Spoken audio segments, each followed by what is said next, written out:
오늘부터 디모데후서 말씀을 한 장씩 읽어가게 될 것입니다. 디모데후서는 바울 사도가 기록한 가장 마지막 서신입니다. 아마도 그가 로마의 두 번째 감옥에 투옥된 상황 속에서 이제는 내가 떠날 날이 얼마 남지 않았다라는 것을 직감한 사도가 아들같이 여기는, 그리고 복음의 귀한 동역자인 디모데에게 두 번째 편지를 쓰게 되는 내용입니다.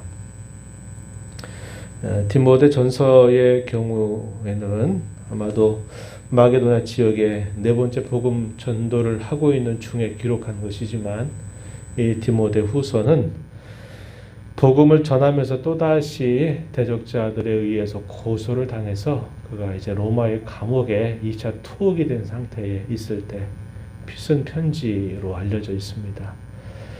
두 번에 걸친 로마 감옥의 수감 생활을 했는데, 첫 번째 수감 생활은 비교적 좀 자유로움이 있었던 투옥 수감 생활이었다고 볼 수 있겠다면, 이 두 번째 감옥에 수감되었을 때는 지하 감옥에 되어 있어서 더 이상 빠져나오기 힘든 그런 상황이고, 결국 그 감옥 생활이 순탄하거나 평안한 그런 생활일 수 없는 그런 모습이었다는 것을 우리가 알게 됩니다. 그래서 이제 마지막으로 그가 이 편지를 쓰고 나서 이제 순교하게 되는 결말을 맞게 됩니다. 그래서 이 서신을 우리가 쭉 읽어가다 보면 바울 사도가 마치 유언과 같이 이제 그의 사랑하는 아들처럼 또 귀한 복음의 도역자였던 이 디모데에게 유언서와 같이 쓴 서신이구나, 이것을 우리가 느낄 수 있습니다. 그가 이 서신을 통해서 디모데에게 전하고자 하는 중요한 메시지는, 바울 사도가 그 오랜 세월 동안 복음을 전하면서 그 복음 때문에 받았던 그 고난, 그리고 그 고난이 무엇인가를 알고 또 함께 동참해 왔던 디모데에게 이 복음이 얼마나 소중한 일인지, 또 이 복음을 맡아 전한다는 것이 얼마나 값진 일인지, 이 복음 때문에 고난을 받는 것이 얼마나 영광스러운 것인지를 디모데에게 다시 기억나게 하면서, 너도 이 복음을 위하여 고난 받는 것을 두려워하지 말고 이 복음을 위해서 끝까지 경주를 잘 달려가라 하는 그런 격려의 메시지를 전달해 주고 있다는 것을 우리가 보게 됩니다. 그래서 이 편지를 보게 되면은 더 사도의 그 간곡한 마음, 또 디모데를 아들처럼 여기는 그 애틋한 마음, 이것이 잘 표현되고 있는 것을 우리가 확인할 수 있습니다. 본문 15절로부터 마지막 18절에 보게 되면, 사도가 감옥 생활을 하고 있는 중에 생각해 보니까 그가 복음을 전한 중에도 많은 사람들로부터 버림을 당한 일도 있었다는 것을 이야기해주고, 또 그런 와중 속에 또 신실한 또 사람을 또 기억나게 하는 모습이 표현되고 있습니다. 15절 먼저 보면은 이렇게 말하죠. 아시아에 있는 모든 사람이 나를 버린 이 일을 내가 잘 알고 있다, 이렇게 표현하죠. 그 일 때문에 이 디모데는 그의 아버지처럼 여겼던 바울 사도를 생각하면서 많은 눈물을 흘렸을 겁니다. 많은 사람들이 이 복음의 귀한 가치를 알지 못하고 배반하고 또 외면하고 거절하고, 또 이 복음의 일꾼인 이 사도를 업신여기는 그런 태도를 생각해 볼 때마다 얼마나 많은 눈물을 흘렸을지 우리가 생각해 볼 수 있다는 겁니다.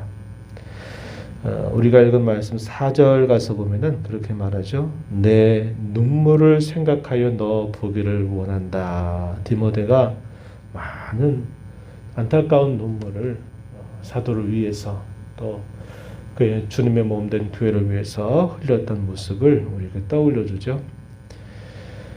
그런 가운데서 15절로 다시 돌아가면은 부길로라는 사람, 허모게네라고 하는 사람, 이런 사람들 대표적으로 이 사도를 버리고 배반했던 그런 인물로 소개가 되고 있다는 겁니다.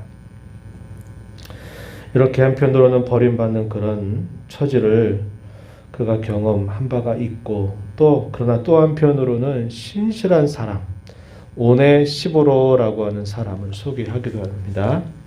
16절 이하에 보게 되면은 주께서 오네시보로의 집에 긍휼을 베푸시옵소서.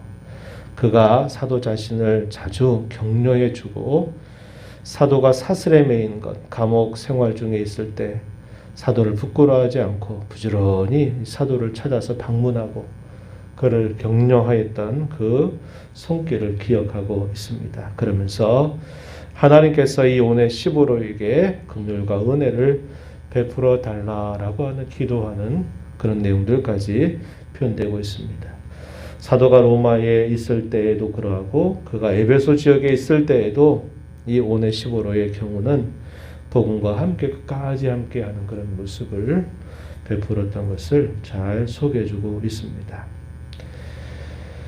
바울 사도는 이 디모데를 향해서 편지를 쓰게 되면서 먼저 이 디모데의 그의 신앙의 유래, 이것에 대해서 한편으로 기쁘게 생각하면서 그를 격려하고 또 그를 힘을 북돋아주는 모습을 나타내 줍니다. 3절로부터 5절 말씀에 보면요, 청결한 양심으로 하나님을 네가 섬기고 있는 것을 보면서 나는 늘 하나님께 감사하고 있다, 이렇게 디모데에게 이야기를 합니다.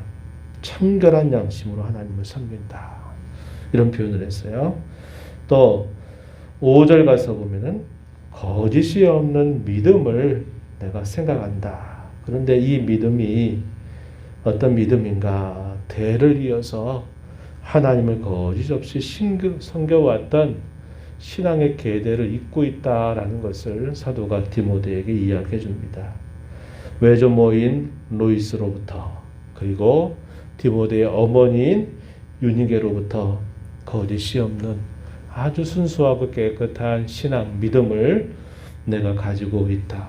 참 귀한 일이다. 이렇게 사도가 디모데에게 칭찬한 내용이 나타나고 있습니다.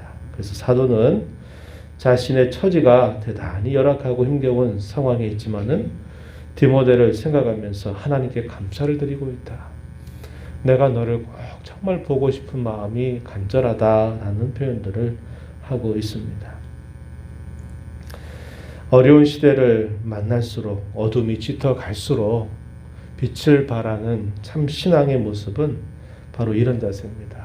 청결한 양심을 갖는 것, 거짓이 없는 진실하고 순수한 신앙을 갖는 것, 이것이야말로 더 빛을 발하게 된다는 것을 우리는 기억해야 합니다.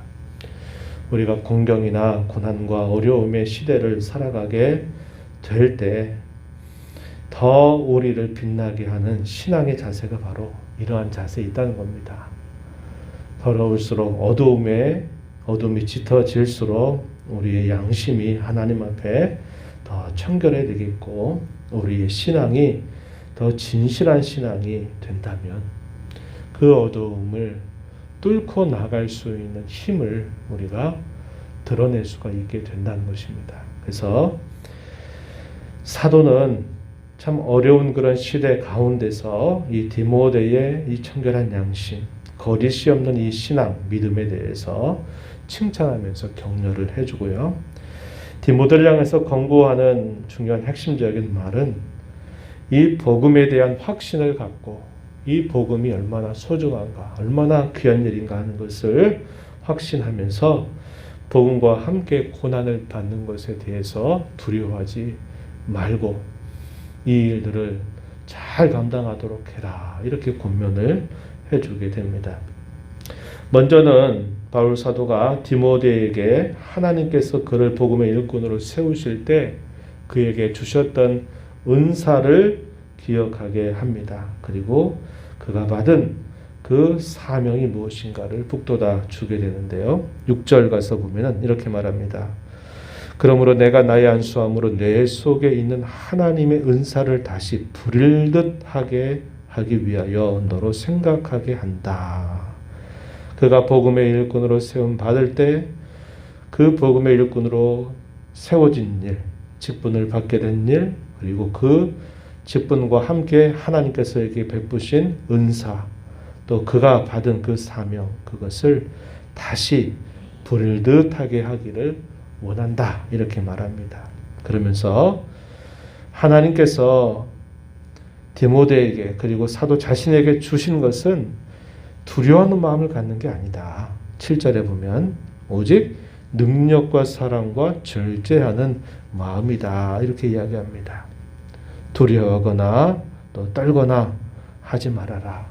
하나님께서 주신 그 직분, 은사에 따라서 하나님께서 우리에게 주신 이 마음은 두려워하는 마음 대신 오히려 능력과 사랑과 절제에 있다라고 이야기하면서 이 디모데에게 권고하는 말씀 8절 가서 보면은 이렇게 말합니다. 그러므로 너는 내가 우리 주를 증언함과 또는 주를 위하여 갇힌 자 된 나를 부끄러워하지 말고 오직 하나님의 능력을 따라 복음과 함께 고난을 받으라, 이렇게 말합니다. 먼저는 사도 자신이 복음을 전하는 일 때문에 그가 로마 감옥에 투옥되어 있는 상태에 있고 그러한 처지로 인해서 절대로 부끄러워하거나 그로 인해서 낙담하지 말고 복음과 함께 고난을 받을 것을 그에게 권면하고 있습니다. 이 복음과 함께 고난을 받는다. 그럴 때 그것을 왜 권면하느냐? 9절에 보면은 은혜를 따라서 구원하시고 부르셨기 때문이다 라고 말합니다. 그 부르신 분이 누구시냐? 우리 주 예수 그리스도이신데 그분은 10절에 보면 사망을 패하시고 복음으로써 생명과 썩지 아니할 것을 드러내신 분이시다. 그분이 우리를 은혜를 따라서 우리를 구원하시고 이 복음을 위하여 우리를 부르셨기 때문에 이 복음과 함께 고난 당하는 것을 두려워하지 말고 잘 감당하도록 해라. 이렇게 사도가 권면하고 있습니다. 단순히 주어지는 고난의 현실을 넘어서 영원한 생명을 능히 주시는 그분, 그것을 바라보면서 현실의 복음을 전하는 일 때문에 고난받는 것을 두려워하거나 이것으로 인하여 움츠러들지 말고 그 이후에 우리에게 주어질 큰 은혜를 기대하고 바라보면서 이 복음을 잘 전하도록 해라. 복음 때문에 고난받는 것을 두려워하지 말아라. 이렇게 디모데에게 권면을 해줍니다. 또 뒤에 가서 보면요. 사도 자신이 이 복음에 대한 신앙과 확신에 대해서 이야기해 주죠. 11절, 12절에 보면 내가 이 복음을 위해서 선포자, 사도, 교사로 세우심을 입었다. 12절에 보면 이로 말미암아 내가 또 이 고난을 받되 부끄러워하지 아니함은 사도 자신이 그렇다고 이야기하는 겁니다. 내가 믿는 자를 내가 안다. 믿는 자 누굴 말할까요? 예수님을 표현하는 거죠. 내가 예수 그리스도를 알고 있고 또한 내가 의탁한 것을 그날까지 그가 예수님께서 예수 그리스도께서 능히 지키실 줄을 나는 확신한다 라고 이야기합니다. 사도 자신이 결코 부끄러워하거나 자신이 처해져 있는 상황에 대해서 낙담하고 있는 것이 아니라 분명한 확신 가운데 있다는 것을 이야기하면서 디모데를 향해서도 너도 내게 들은 바 바른 말을 본받아 지켜라. 그리고 내가 너희에게 내게 부탁한 아름다운 것을 지키도록 해라. 13절과 14절에서 그렇게 이야기를 합니다. 이 바른 말, 아름다운 것 뭘 말할까요? 복음을 말하는 겁니다. 그 복음을 확신하고 이 복음 가운데 고난받는 것 당당하게 잘 감당하고 나가도록 해라. 이렇게 권면을 해주고 있습니다. 복음과 함께 고난을 받으라. 이렇게 말한 이 사도의 말씀은 오늘 우리에게 어떻게 적용해 볼 수 있을까요? 우리가 공경 가운데 있다 하더라도 또 우리의 삶이 녹록지 않은 그런 상황 속에 있다 하더라도 더욱더 우리에게 복음을 확신하고 이 복음을 붙들고 이 공경의 때를 극복해 나가라, 이겨 나가라. 우리에게 그렇게 권면하는 말씀으로 이 말씀을 적용할 수 있습니다. 코로나라고 하는 이 현실 1년 넘은 시간 동안 참 보내오면서 쉽지 않은 시간들을 우리가 함께 보내왔습니다. 이 현실 넘어서 또 우리에게 또 어떤 일들이 우리에게 다가오게 될는지는 아무도 알지 못합니다. 그러나 어려움에 있을 때, 공경 가운데 있을 때 우리는 그럴 때 더욱 복음을 굳게 붙드는 자로 살면서 이 복음의 능력을 확신하고 이 복음에 합당하게 살아가는 일에 더 집중하는 삶을 살아가야 됨을 배우게 됩니다. 이러한 말씀들을 생각하면서 우리 자신과 교회가 이 공경과 어려움 가운데 더욱더 이 복음의 능력을 확신하고 복음 가운데 확실하게 합당하게 살아가는 우리 모든 이들이 되도록 간절하게 기도해 주시기를 부탁을 드리겠습니다. 하나님 아버지 감사합니다. 거룩한 주일 새벽을 또 저희에게 허락하여 주셔서 주일의 첫 시간 또다시 하나님 앞에 찬양과 경배로 또 이 주일을 시작하게 하신 것을 감사합니다. 사도 자신이 복음을 전하는 그 일로 인하여 수없이 많은 고난과 박해를 당하고 사람들로부터 배반을 당하기도 하는 그런 많은 아픈 일들을 경험하는 중에도 자신을 은혜로 부르신 주님, 은혜로 구원을 주시고 또 복음의 이 위대한 사명을 자신에게 감당케 하시며 죽음 넘어서까지 영원에 잇대어 살아가는 참된 생명 주신 그 주님을 향해서 굳건한 확신과 또 그러한 믿음을 가지고 서 있는 사도 자신이 이제 그의 아들같이 여기는 그리고 복음의 통역자로 여기는 디모데를 향해서 고난받는 것을 두려워하지 말고 이 복음의 사명을 잘 감당할 것을 권면하는 말씀을 함께 읽었습니다.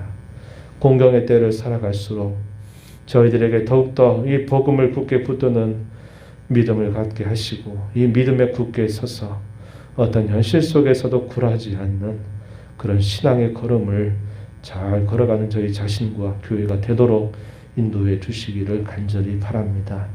은혜 보좌 앞에 나와서 아버지 은혜를 간절하게 구하는 모든 심령들의 간구를 들어 응답해 주시기를 바라오며 예수님 이름으로 기도하옵나이다. 아멘.